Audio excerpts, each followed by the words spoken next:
मेरा ये प्रश्न है कि रात्रि भोजन त्याग करने वाले क्यों फल और मेवा को खा सकते हैं क्या?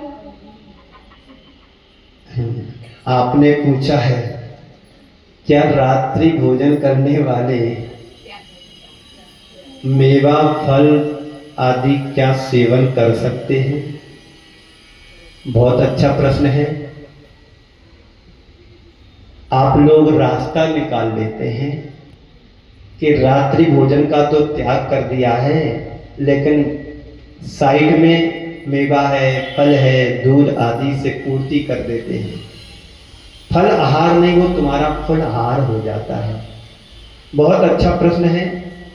रात्रि भोजन करने वाले व्यक्ति को कभी भी जीवन में किसी भी प्रकार के फल आहार और भोजन या फल मेवा आदि का सेवन नहीं करना चाहिए।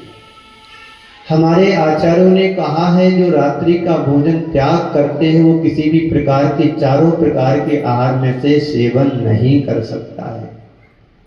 आप लोग रास्ता निकाल लेते हैं, पगडंडी बना लेते हैं कि चलो आज भोजन नहीं किया तो चलो फल आदि से, मेवा आदि से काम चला ले। नहीं, नियम तो नियम होता है।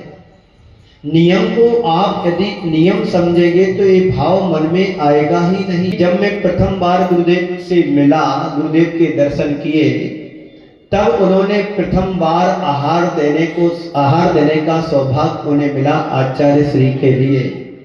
और आचार्य श्री के लिए आहार देने का जब सौभाग्य मिला तो वहां पर पूछा गया कि रात्रि भोजन जो त्याग करेगा वही आहार देगा।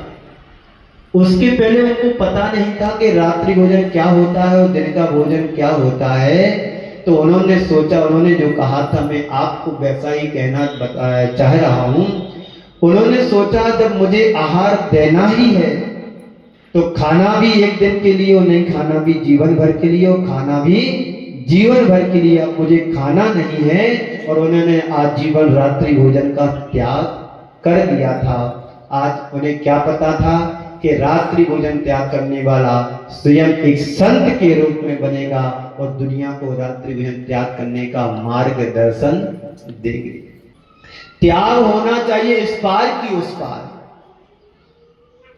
और जो इस तरह का त्याग करता है वास्तव में सच्चा धर्मात्मा, जैन धर्म का अधिकारी, सच्चा श्रावक माना जाता है। इसलिए रात्रि भोजन का पूर्ण रूप से त्याग करो।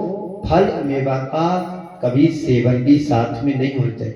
एक बात अलग है कि मान लो यदि तुम्हारा नहीं चलता है तो पानी से काम चला लो, और यदि कोई दवाई वगैरह लेता है तो उसकी यदि मान लो आवश्यकता है तो ले लो, पर वो पूर्ण रूप से रात्रि त्यागी नहीं माना जाएगा।